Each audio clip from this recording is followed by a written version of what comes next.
आज हम बात करने जा रहे हैं एक ऐसी किताब की जिसने दुनिया के सबसे अमीर और सफल लोगों को एक कॉमन फॉर्मूला दिया। एक ऐसी किताब जिसे पढ़कर एवरेज इंसान भी मिलियनेयर बन सकता है। जी हाँ, हम बात कर रहे हैं थिंक एंड ग्रो रिच की, जिसे लिखा है नेपोलियन हिल ने। ये किताब सिर्फ पैसे कमाने की टेक्निक नहीं सिखाती, बल्कि ये बताती है कि सफलता का रियल खेल आपके माइंडसेट का है, आपकी सोच का है। इस किताब को हल्के में लेना यानी अपने सपनों को हल्के में लेना। नेपोलियन हिल ने 25 साल तक दुनिया के सबसे अमीर और इन्फ्लुएंशियल लोगों का इंटरव्यू किया, जैसे Henry Ford, Thomas Edison, Andrew Carnegie, और इनसे निकले सक्सेस के फॉर्मूलाज को 15 चैप्टर्स में प्रेजेंट किया। अब हम चलेंगे चैप्टर वाइज समरी की ओर। आप देख रहे हैं माइंडसेट पीडिया, जहां हर पन्ना खोलता है एक नए माइंडसेट का दरवाजा, क्योंकि दिमाग का लॉक सिर्फ किताब से होगा अनलॉक। चैप्टर 1, डिजायर, इच्छा। हर महान उपलब्धि की शुरुआत होती है एक तेज जलती हुई इच्छा से। नेपोलियन हिल इस चैप्टर में हमें बताना चाहते हैं कि सिर्फ सोचना या चाहना काफी नहीं होता। आपकी इच्छा में जुनून होना चाहिए, अर्जेंसी होनी चाहिए, बर्निंग डिजायर होनी चाहिए। यहाँ एक स्टेप बाय स्टेप प्रोसेस बताया गया है। 1, आप क्या चाहते हो, इसे स्पष्ट रूप से परिभाषित करो। 2, कितना पैसा चाहते हो, यह एग्जैक्ट अमाउंट सोचो। 3, आप क्या देने को तैयार हो उस सक्सेस के बदले, यानी सैक्रिफाइस क्या करोगे। 4, एक डेफिनेट तारीख तय करो कि कब तक अचीव करना है। 5, एक क्लियर प्लान बनाओ और एक्शन में लग जाओ। 6, और इन सारी बातों को एक रिटन स्टेटमेंट में रोज 2 बार जोर से बोलो। हिल बताते हैं कि इच्छा वो पहला स्टेप है जो एवरेज इंसान को एक्स्ट्रॉर्डिनरी बना देता है। जब आप अपने सबकॉन्शियस माइंड में ये इच्छा डीपली एम्बेड कर देते हैं, तो पूरी यूनिवर्स आपकी मदद करने लगती है। डिजायर के बिना एक्शन अधूरा है और एक्शन के बिना सक्सेस सिर्फ एक सपना। चैप्टर 2, फेथ, विश्वास। अगर आप खुद पर विश्वास नहीं करते तो कोई और क्यों करेगा। नेपोलियन हिल कहते हैं कि बर्निंग डिजायर के बाद अगला जरूरी कदम है फेथ, यानी खुद पर और अपनी सफलता पर अटूट विश्वास। लेकिन ये फेथ अपने आप नहीं आता, इसे डेवलप करना पड़ता है कॉन्शियसली। इस चैप्टर में ऑथर हमें सिखाते हैं कि ऑटो सजेशन और रेपिटेशन के जरिए कैसे हम अपने सबकॉन्शियस माइंड में फेथ को प्लांट कर सकते हैं। जब आप बार बार खुद से अफर्मेशंस दोहराते हो, मैं अमीर बनूंगा, मुझे सफलता का हकदार हूँ, मैं हूँ कॉन्फिडेंट, तो ये बातें आपके दिमाग में गहराई तक बैठने लगती हैं। फेथ कोई वेग रिलीजियस कॉन्सेप्ट नहीं है, ये एक मानसिक स्थिति है जिसे आप डेली अफर्मेशंस और विजुअलाइजेशन से बना सकते हो। नेपोलियन हिल का ये भी कहना है कि फेथ और फियर एक साथ नहीं रह सकते, यानी आपको अगर विश्वास चाहिए तो डर को बाहर फेंकना होगा। इस चैप्टर में हमें सिखाया गया है कि faith is the foundation of all miracles, और अगर आप हर दिन खुद को विजुअलाइज करते हो सफल होते हुए, तो एक समय ऐसा आएगा जब आपकी सबकॉन्शियस पावर उस फेथ को रियलिटी में बदल देगी। Faith isn't magic, it's mental discipline. Chapter 3, auto suggestion, आत्म संकेत। अगर आप हर दिन खुद से वही बातें दोहराओगे, तो एक दिन आपकी सबकॉन्शियस माइंड उन्हें सच मान लेगी। इस चैप्टर में नेपोलियन हिल एक बहुत ही पावरफुल टेक्निक इंट्रोड्यूस करते हैं, ऑटो सजेशन, यानी खुद को बार बार सजेशन देना। यह एक कॉन्शियस तरीका है जिसके जरिए हम अपनी सबकॉन्शियस माइंड को रीप्रोग्राम करते हैं। ऑथर बताते हैं कि अगर आप किसी थॉट या गोल को इमोशन और रेपिटेशन के साथ बार बार दोहराते हैं, तो वह थॉट आपकी अंदर की सिस्टम में जाकर बैठ जाती है। यानी आप जिस चीज पर बार बार फोकस करते हो, चाहे वो पॉजिटिव हो या नेगेटिव, वही आपकी रियलिटी बनने लगती है। ऑटो सजेशन को एक्टिवेट करने के लिए हिल एक फॉर्मूला देते हैं। हर दिन सुबह और रात अपने गोल को क्लियरली लिखे हुए स्टेटमेंट को जोर से पढ़ो। इस दौरान इमोशन महसूस करो जैसे कि वो गोल पहले से ही आपका हो, और ऐसा डेली करते रहो बिना फेल। ऑथर बार बार एम्फसाइज करते हैं कि इमोशन और बिलीफ ही ऑटो सजेशन को काम में लाते हैं। सिर्फ प्लेन रेपिटेशन से काम नहीं चलेगा। आपको अपनी पूरी एनर्जी और विश्वास के साथ उसे दोहराना होगा। तो चाहे आप कॉन्फिडेंस बढ़ाना चाहते हो, वेल्थ अट्रैक्ट करना चाहते हो या फियर ओवरकम करना, auto suggestion is your bridge between thought and achievement. You are what you consistently tell yourself you are। चौथा अध्याय, विशेष ज्ञान। जनरल नॉलेज आपके रिपोर्ट कार्ड में नंबर ला सकती है, लेकिन स्पेशलाइज्ड नॉलेज आपको अमीर बना सकती है। नेपोलियन हिल यहाँ साफ कहते हैं कि सिर्फ किताबों से भरी लाइब्रेरी वाला इंसान सक्सेसफुल नहीं बनता। सक्सेस उन्हीं को मिलती है जो किसी एक फील्ड में मास्टर बन जाते हैं। यानी जनरलाइज्ड नॉलेज से ज्यादा इंपॉर्टेंट है स्पेशलाइज्ड नॉलेज। हिल इस बात पर जोर देते हैं कि अगर आप किसी एक चीज में एक्सपर्ट हो जाते हैं और उस नॉलेज को सही प्लान के साथ एक्शन में लगाते हो, तो वही आपकी वेल्थ और सक्सेस का रास्ता बनती है। चाहे आप खुद एक्सपर्ट हो या फिर दूसरों की नॉलेज यूज करो, जैसे पार्टनरशिप्स, एडवाइजर्स, मेंटर्स, जब तक आप उस नॉलेज को इफेक्टिवली अप्लाई नहीं करते, तब तक वो बेकार है। ऑथर ये भी बताते हैं कि आपको हर बार नया कॉलेज डिग्री लेने की जरूरत नहीं है। सेल्फ एजुकेशन यानी खुद से सीखी हुई चीजें और डेली लर्निंग भी आपको स्पेशलाइजेशन की ओर ले जा सकती है।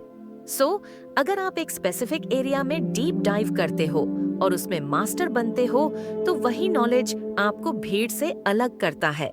यही चैप्टर सिखाता है कि दुनिया में सबसे सक्सेसफुल लोग वही होते हैं जिनके पास एक्शनेबल, फोकस्ड और प्रैक्टिकल नॉलेज होती है। यह नहीं क्या आप जानते हैं, लेकिन क्या आप जानते हुए क्या करते हैं। चैप्टर 5, इमेजिनेशन, कल्पना। हर बड़ी सफलता, हर नया आविष्कार और हर वेल्थ क्रिएशन जर्नी की शुरुआत इमेजिनेशन से ही होती है। नेपोलियन हिल इस चैप्टर में कहते हैं कि आपकी इमेजिनेशन ही वो वर्कशॉप है जहां आपके डिजायर्स को शेप मिलती है। आप जो भी सपने देखते हैं वो पहले इमेजिनेशन में बोर्न होते हैं और फिर एक्शन के जरिए रियलिटी में बदलते हैं। ऑथर इमेजिनेशन को 2 कैटेगरीज में डिवाइड करते हैं। सिंथेटिक इमेजिनेशन, पुराने आइडियाज को कंबाइन करके नए आइडियाज बनाना। क्रिएटिव इमेजिनेशन, वो पावर जो यूनिवर्स या हायर इंटेलिजेंस से फ्रेश आइडियाज ड्रॉ करती है। हिल के अनुसार सक्सेसफुल लोग अपनी इमेजिनेशन को ट्रेन करते हैं और उसे एक मसल की तरह यूज करते हैं, बार बार। जब आप अपने गोल्स को बार बार इमेजिन करते हो, तो वो आपकी सबकॉन्शियस माइंड में डीपली एम्बेड हो जाते हैं और आपको सही दिशा में पुश करने लगते हैं। वो कहते हैं, अगर आप अपने दिमाग में उस चीज की तस्वीर नहीं बना सकते जिसे आप पाना चाहते हैं, तो आप उसे कभी पा नहीं सकते। इमेजिनेशन के जरिए ही आप अपने गोल्स को विजुअलाइज करते हो, ऑब्स्टिकल्स के सॉल्यूशंस ढूंढते हो और नए अपॉर्चुनिटीज को आइडेंटिफाई करते हो। तो अगर आप सक्सेस चाहते हो, तो अपनी इमेजिनेशन को आइडल मत रहने दो, उसे रोज एक्टिव करो, फ्यूल दो और उसमें एक्शन की आग लगाओ। Imagination is the starting point of all fortunes। Chapter 6, Organized Planning, सुनियोजित योजना। सिर्फ सोचने से अमीरी नहीं आती, उसके लिए एक एक्शनेबल प्लान भी होना चाहिए। नेपोलियन हिल इस चैप्टर में बहुत ही प्रैक्टिकल बात करते हैं। वो कहते हैं कि अगर आप चाहते हो कि आपकी डिजायर रियलिटी में बदले, तो आपको उसे पूरा करने के लिए ऑर्गेनाइज्ड प्लानिंग जरूरी है। बिना योजना के कोई भी सपना सिर्फ एक ख्याल बनकर रह जाता है। हिल बताते हैं कि जब आपका पहला प्लान फेल हो जाए, तो निराश मत हो। फेलियर का मतलब है कि आपकी योजना गलत थी, आपका गोल नहीं। तो सिंपली प्लान को बदलिए और दोबारा ट्राई कीजिए। Persistence plus planning equals to success. Key concepts. 1, निश्चित योजना बनाओ। अपने लक्ष्य को प्राप्त करने के लिए एक स्पष्ट योजना तैयार करो और बिना देर किए उस पर कार्रवाई लो। 2, मास्टरमाइंड ग्रुप बनाओ। ऐसे लोगों की एक टीम बनाओ जो आपकी स्किल्स को कॉम्प्लीमेंट करें और आपके गोल को सपोर्ट करें। 3, सेल्फ एनालिसिस करो। खुद से ब्रूटली ऑनेस्ट रहो। क्या आपके पास वो क्वालिटीज हैं जो सक्सेस के लिए चाहिए? अगर नहीं, तो कौन सी हैबिट्स डेवलप करनी होंगी? 4, प्लान को बार बार रिवाइज करो। कोई भी प्लान परफेक्ट नहीं होता। इसे समय समय पर इवैल्यूएट और इम्प्रूव करते रहो। नेपोलियन हिल कहते हैं, no man is ever whipped until he quits in his own mind. यानी हार तभी होती है जब आप खुद इंटरनली हार मान लेते हो। अगर आप रिच बनना चाहते हो तो डे ड्रीमिंग छोड़कर एक्शनेबल प्लानिंग शुरू करो और सबसे पहले एक ऐसा प्लान बनाओ जो आप आज से इम्प्लीमेंट कर सको। सक्सेसफुल लोग बस विशफुल थिंकर्स नहीं होते, वो प्लानर्स और डूअर्स होते हैं। चैप्टर 7, डिसीजन, निर्णय की शक्ति। सफल लोग निर्णय जल्दी लेते हैं और दुर्लभ रूप से बदलते हैं। असफल लोग निर्णय लेने में देर करते हैं और बार बार बदलते हैं। नेपोलियन हिल इस चैप्टर में बहुत साफ कहते हैं कि जो लोग अमीर बनते हैं उनमें एक कॉमन ट्रेट होता है, डिसाइसिवनेस। यानी जब भी कोई अपॉर्चुनिटी सामने आती है तो वो झिझकते नहीं, वो तुरंत एक्शन लेते हैं। Key ideas. Indecision equals to procrastination का दरवाजा। जब आप डिसीजन नहीं ले पाते तो आप अपने सबकॉन्शियस माइंड को अनक्लियर सिग्नल्स भेजते हो। इससे आपकी एनर्जी डिफ्यूज हो जाती है। 2, मास्टरमाइंड से इनपुट लो लेकिन डिसीजन खुद लो। सलाह लेना अच्छी बात है लेकिन फाइनल डिसीजन खुद लेना चाहिए। दूसरों की ओपिनियंस पर डिपेंड करना आपकी पावर को वीकन करता है। 3, बोल्ड डिसीजंस ही बोल्ड रिजल्ट्स लाते हैं। चाहे वो जॉब छोड़नी हो, नया बिजनेस शुरू करना हो या खुद को री इन्वेंट करना हो, बोल्ड एक्शन से ही बिग सक्सेस पॉसिबल होती है। 4, फियर को कंट्रोल करना सीखो। ज्यादातर लोग डिसीजंस नहीं ले पाते क्योंकि उन्हें फेलियर या जजमेंट का डर होता है। नेपोलियन हिल कहते हैं कि सक्सेसफुल लोग डर के बावजूद डिसीजन लेते हैं। The world has the habit of making room for the man whose words and actions show that he knows where he is going. Lesson: सोचते सोचते वक्त मत गंवाओ। क्लियर सोचो, जल्दी निर्णय लो और कमिटमेंट के साथ उस डिसीजन को फॉलो करो। चैप्टर 8, परसिस्टेंस, लगातार प्रयास। नेपोलियन हिल कहते हैं कि विफलता तब आती है जब इंसान हार मान लेता है, लेकिन जो अडिग रहता है वही अंत में जीतता है। बहुत से लोग गोल सेट तो करते हैं लेकिन थोड़ी सी मुश्किल आने पर पीछे हट जाते हैं। Key ideas. 1, डिजायर और विल पावर का मेल इक्वल्स परसिस्टेंस। जब आपकी इच्छा बर्निंग डिजायर में बदल जाए तभी आप बार बार असफल होने के बाद भी कोशिश करते रहते हो। यही परसिस्टेंस की असली पहचान है। 2, ऑब्स्टिकल्स तो आएंगे ही। सक्सेसफुल लोग हार नहीं मानते, वो बार बार गिरकर उठते हैं। थॉमस एडिसन को याद करो, उन्होंने 10,000 बार असफल होकर भी कोशिश जारी रखी। 3, असफलताओं को फीडबैक मानो, न कि फाइनल वर्डिक्ट। अगर एक रास्ता काम नहीं कर रहा तो रास्ता बदलो, मकसद नहीं। 4, एनवायरनमेंट का असर। अगर आप ऐसे लोगों के बीच हैं जो हार मान लेते हैं तो आप भी वैसा ही करने लगते हो। इसलिए परसिस्टेंट माइंड्स के साथ जुड़ना जरूरी है। 5, फेथ लपर्स पेरसिस्टेंस बराबर मिराकल्स। जब आप खुद पर भरोसा रखते हैं और लगातार एक्शन लेते हैं तो सिचुएशंस भी आपके फेवर में मुड़ने लगती हैं। परसिस्टेंस मानव के चरित्र के समान है, जैसे कार्बन स्टील के समान है। यानी मजबूत इंसान की पहचान होती है उसकी डटे रहने की क्षमता। लेसन: चाहे जितनी भी बार गिरो, एक बार और उठना सीखो। जितनी बार आप हार से लड़ते हो उतनी ही बार आपकी जीत पक्की होती जाती है। Chapter 9, power of the mastermind, mastermind की शक्ति।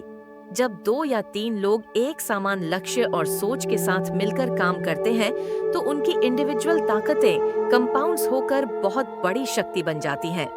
नेपोलियन हिल बताते हैं कि मास्टरमाइंड ग्रुप वह समूह होता है जहां हर सदस्य अपने यूनिक अनुभव, स्किल और रिसोर्स ला सकता है। समूह के सारे ब्रेन्स मिलकर कॉम्प्लेक्स समस्याओं को सॉल्यूशन में बदल देते हैं। यह एक तरह का साइकिक एनर्जी जनरेट करता है।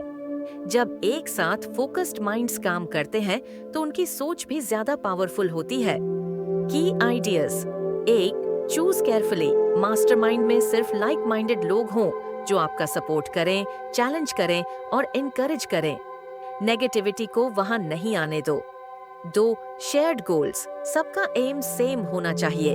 चाहे वो बिजनेस ग्रोथ हो, पर्सनल डेवलपमेंट हो या सफलता का कोई specific goal. 3. Meet regularly. Success एक सोशल प्रोसेस भी है। रेगुलर मीटिंग से आइडियाज फ्रेश रहते हैं, अकाउंटेबिलिटी बनी रहती है और कंसिस्टेंसी आती है। 4. Mutual benefit. इसमें सिर्फ लाभ लेने वाला नहीं होता, हर किसी को योगदान करना होता है। जब तक समूह में सबका प्रवेश समान नहीं होता, तब तक सिनर्जी नहीं बनती। नेपोलियन हिल इसे कहते हैं, no individual may have great power without availing himself of the master mind, क्योंकि मास्टर माइंड से आपकी सक्सेस की प्रोबेबिलिटी एक्सपोनेंशियली बढ़ जाती है। Power of the master mind का सबसे बड़ा लाभ होता है कि यह आपकी थॉट प्रोसेस को अपलिफ्ट करके आपको कुछ ऐसा बनाने में मदद करता है जो अकेले संभव नहीं है। Chapter 10, the mystery of sex transmutation, काम ऊर्जा का रहस्य। सेक्स डिजायर दुनिया की सबसे पावरफुल डिजायर्स में से एक है, लेकिन नेपोलियन हिल कहते हैं कि अगर इसे कंट्रोल करके रीडायरेक्ट किया जाए तो यह आपकी क्रिएटिविटी और सक्सेस का फ्यूल बन सकती है। नेपोलियन हिल इस कॉन्सेप्ट को सेक्स ट्रांसम्यूटेशन कहते हैं, यानी काम ऊर्जा को फिजिकल सेटिस्फैक्शन से ऊपर उठाकर मानसिक, भावनात्मक और आर्थिक उपलब्धि में बदल देना। की कॉन्सेप्ट्स। 1. ऊर्जा पुनर्निर्देशन। यौन ऊर्जा एक बहुत गहन रूप से ऊर्जा है। अगर आप इसे अनकंट्रोल्ड इम्पल्सेस में वेस्ट न करके अपने मिशन और ड्रीम्स में लगाओ तो आप कोई भी गोल अचीव कर सकते हो। 2. Great man example. Napoleon Hill बताते हैं कि हिस्ट्री के हर ग्रेट अचीवर में एक ट्रेट कॉमन था। उन्होंने अपनी काम ऊर्जा को ट्रांसम्यूट किया और उसी एनर्जी को अपनी क्रिएटिव आउटपुट में इन्वेस्ट किया। 3. Creative power. सेक्स ट्रांसम्यूटेशन से इमेजिनेशन शार्पन होती है, विल पावर स्ट्रॉन्ग होती है और एंथुजियाज्म हमेशा हाई रहता है। यही वजह है कि ये एनर्जी जब रीडायरेक्टेड होती है तो आप में अनमैच्ड कैरिस्मा और इन्फ्लुएंस पैदा होता है। 4. Emotional drive. जब आप गहराई से किसी के प्रेम में होते हो या किसी को पूरी इंटेंसिटी से चाहते हो तो आपकी इमोशंस भी उफान पर होती हैं। वही इमोशंस को आप अगर बिजनेस, राइटिंग, लीडरशिप या किसी पैशन में यूज करो तो मिरेकल्स होते हैं। How to practise it. अपनी इमोशंस को रिकॉग्नाइज करो, उन्हें सप्रेस मत करो। जब भी सेक्सुअल अर्ज आए उसे कॉन्शियसली किसी हायर पर्पस या गोल में कन्वर्ट करो, जैसे एक वीडियो बनाना, बुक लिखना, बिजनेस पिच प्रिपेयर करना। अवॉइड डिस्ट्रैक्शंस लाइक पोर्न और ओवर इंडल्जेंस, ये आपकी एनर्जी को लीक कर देते हैं। नेपोलियन हिल कहते हैं कि सेक्सुअल एनर्जी को कंट्रोल करने वाले व्यक्ति में एक ऐसा मैग्नेटिज्म डेवलप होता है जो लोगों को नेचुरली अट्रैक्ट करता है, और यही क्वालिटी किसी भी ग्रेट लीडर की पहचान होती है। इस चैप्टर को समझना और अप्लाई करना थोड़ा टाइम ले सकता है, लेकिन जब आप इसे सही तरीके से यूज करना सीख जाते हैं तो यह आपकी प्रोडक्टिविटी, फोकस और सक्सेस को स्काई रॉकेट कर सकता है। चैप्टर 11, द सबकॉन्शियस माइंड, अवचेतन मन। अगर आपने अपने सबकॉन्शियस माइंड को अपने साइड कर लिया तो समझो किस्मत आपकी मुट्ठी में है। नेपोलियन हिल कहते हैं कि हमारा अवचेतन मन, सबकॉन्शियस माइंड, एक ऐसा मैजिक बॉक्स है जिसमें जो भी थॉट या इमोशन आप बार बार डालते हो वो इवेंचुअली रियलिटी बनकर आपके सामने आता है। ये माइंड नहीं जानता कि क्या सच है और क्या झूठ, वो बस वही बिलीव करता है जो आप इमोशंस के साथ बार बार उसे देते हो। Main ideas. 1. Gateway to infinite intelligence. Subconscious mind सीधे इंडिफाइंड इंटेलिजेंस से जुड़ा होता है। जब आप इसे सही सिग्नल्स भेजते हो तो ये आपकी थिंकिंग, बिहेवियर और डिसीजंस को सीक्रेटली गाइड करता है। 2. Emotions matter. कोई भी थॉट जब स्ट्रॉन्ग इमोशंस जैसे लव, फेथ, फियर के साथ बार बार रिपीट होती है तो वो आपके सबकॉन्शियस में अब्सॉर्ब हो जाती है और वहीं से आपकी रियलिटी बनती है। 3. पॉजिटिव या नेगेटिव, चॉइस इज योर्स। अगर आप बार बार वरी, फियर, डाउट में रहते हो तो सबकॉन्शियस वही रियलिटी अट्रैक्ट करता है, लेकिन अगर आप ग्रैटिट्यूड, बिलीफ और सक्सेस की पिक्चर बार बार भेजते हो तो वही लाइफ में मैनिफेस्ट होता है। Sure, repetition is power. बार बार बोले गए शब्द, विजुअलाइज की गई तस्वीरें और डेली एफर्मेशंस आपके सबकॉन्शियस को ट्रेन करते हैं। यही ट्रेनिंग आपके गोल्स की डायरेक्शन में एक्शंस को पुश करती है। 5 ऑटो सजेशन कनेक्शन। यह चैप्टर प्रीवियस चैप्टर यानी ऑटो सजेशन से गहराई से जुड़ा है। जब आप कॉन्शियसली अपना मैसेज सही तरीके से रिपीट करते हो तो सबकॉन्शियस उसे प्रोग्रामिंग की तरह एक्सेप्ट कर लेता है। Practice steps. Affirm daily. हर सुबह और रात को अपने गोल्स के बारे में एफर्मेशंस दो, जैसे मैं पैसे का मैग्नेट हूँ या मैं दिन ब दिन अमीर और सफल बनता जा रहा हूँ। Visualise vividly. अपने गोल्स को अचीव होता हुआ इमेजिन करो, कलर्स, इमोशंस, साउंड्स के साथ। Protect your mind. Negative people और कंटेंट से दूर रहो जो आपकी पॉजिटिव प्रोग्रामिंग को बिगाड़ सकते हैं। नेपोलियन हिल कहते हैं, सबकॉन्शियस माइंड कभी सोता नहीं। ये 24 घंटे 7 दिन आपकी इंस्ट्रक्शंस पर काम करता है। तो अब सवाल ये है, क्या आप इसे सक्सेस की दिशा में चला रहे हो या फेलियर की? चैप्टर 12 द ब्रेन, मस्तिष्क की अद्भुत शक्ति। आपका दिमाग सिर्फ सोचने की मशीन नहीं है, ये एक ब्रॉडकास्टिंग और रिसीविंग स्टेशन भी है। नेपोलियन हिल का मानना है कि हमारा ब्रेन एक वायरलेस डिवाइस की तरह काम करता है, जो थॉट्स को न सिर्फ जनरेट करता है बल्कि उन्हें ट्रांसमिट और रिसीव भी करता है।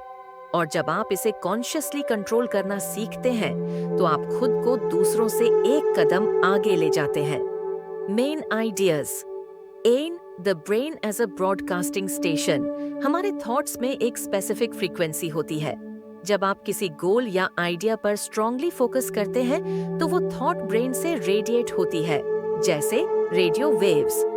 ये एनर्जी आसपास के लोगों को भी अफेक्ट करती है और यूनिवर्स में सिग्नल्स भेजती है जो फिर अट्रैक्ट होती है। तो रिसीविंग थॉट्स फ्रॉम अदर्स। हमारा ब्रेन एक रिसीवर भी है। जब आप किसी के साथ गहरे इमोशनली कनेक्टेड होते हैं तो आप उनकी थॉट्स और फीलिंग्स को कैच कर सकते हैं। इस प्रोसेस को टेलीपैथी का अर्ली फॉर्म भी कहा जा सकता है। 3 हाउ थॉट्स मल्टीप्लाई। अगर 2 या ज्यादा लोग एक जैसे गोल पर फेथ और इमोशन के साथ काम करें तो उनका कंबाइंड ब्रेन पावर 10 गुना ज्यादा असरदार हो जाता है। यही प्रिंसिपल मास्टरमाइंड ग्रुप के पीछे की साइंस है। 4 ब्रेन और सबकॉन्शियस। सबकॉन्शियस माइंड और ब्रेन मिलकर एक कंप्लीट ट्रांसमिशन सिस्टम बनाते हैं। ब्रेन एक सिग्नल भेजता है और सबकॉन्शियस उसे यूनिवर्स तक कैरी करता है। Practice steps. Control the input. अपना अटेंशन ऐसी चीजों पर लगाओ जो ग्रोथ, पॉजिटिविटी और अबंडेंस से जुड़ी हों। Collaborate with like minded people. ऐसे लोगों के साथ कनेक्ट करो जो आपके जैसे गोल्स और माइंडसेट रखते हो। आपकी एनर्जी मल्टीप्लाई होगी। Meditate for clarity. रोज कम से कम 10 मिनट ध्यान करो ताकि ब्रेन स्टैटिक सिग्नल्स को फिल्टर कर पाए और सही आइडियाज पर फोकस कर सके। चैप्टर 13 द छठी इंद्रिय का रहस्य। जब सारे प्रिंसिपल्स आप आत्मसात कर लेते हो तब एक्टिवेट होती है आपकी सबसे पावरफुल शक्ति, सिक्स्थ सेंस। नेपोलियन हिल इस चैप्टर को सबसे मिस्टीरियस मानते हैं। उन्होंने इसे तब लिखा जब उन्हें ये रियलाइज हुआ कि मनुष्य के पास एक ऐसी शक्ति है जो किसी लॉजिक या रीजनिंग से परे होती है, जिसे हम कहते हैं गट फीलिंग, इंट्यूशन या inner voice. What is the sixth sense? Sixth sense एक अंतर्निहित बल है जो आपको उन चीजों के बारे में संकेत देती है जिनका पता शायद आपको तर्क संगत नहीं होना चाहिए। ये एक तरह का सीधा कनेक्शन है आपके हायर माइंड और इन्फिनिट इंटेलिजेंस के बीच। जब आप अपने गोल्स पर इंटेंसली फोकस्ड होते हैं, जब आप परसिस्टेंट होते हैं और फियर को कॉन्कर कर लेते हैं, जब आप इमेजिनेशन, फेथ और सबकॉन्शियस को कंट्रोल करना सीख लेते हैं, तभी एक्टिवेट होती है सिक्स्थ सेंस और तब आपके पास क्लैरिटी, इंस्पिरेशन और गट लेवल डिसीजन मेकिंग पावर आ जाती है। Hills personal experience. Napoleon Hill बताते हैं कि उन्होंने छठी इंद्रिय के माध्यम से कई बार महान विचारों और सॉल्यूशंस को स्पॉन्टेनियसली रिसीव किया, जैसे यूनिवर्स ने उन्हें डायरेक्टली भेजा हो। उन्होंने ये भी महसूस किया कि जब उनका सबकॉन्शियस साफ और डिसिप्लिन्ड होता है तब उन्हें ये गाइडेंस ज्यादा स्पष्ट रूप से मिलती है। How to activate your sixth sense. 1. सभी प्रीवियस प्रिंसिपल्स को फॉलो करो। Desire, faith, autosuggestion, specialised knowledge, imagination, decision, persistence, mastermind और सबकॉन्शियस माइंड के साथ कंसिस्टेंट रहना जरूरी है। 2. मेडिटेट और ऑब्जर्व करो। अपनी इनर वॉइस पर ध्यान दो। वो जो छोटा सा विस्पर होता है ना, वही आपकी सिक्स्थ सेंस होती है। 3. अपने फियर से मुक्त हो जाओ। फियर आपके इनर सिग्नल को डिस्टॉर्ट कर देता है, इसलिए कॉन्फिडेंस और पॉजिटिविटी को कल्टीवेट करो। Why this chapter matters?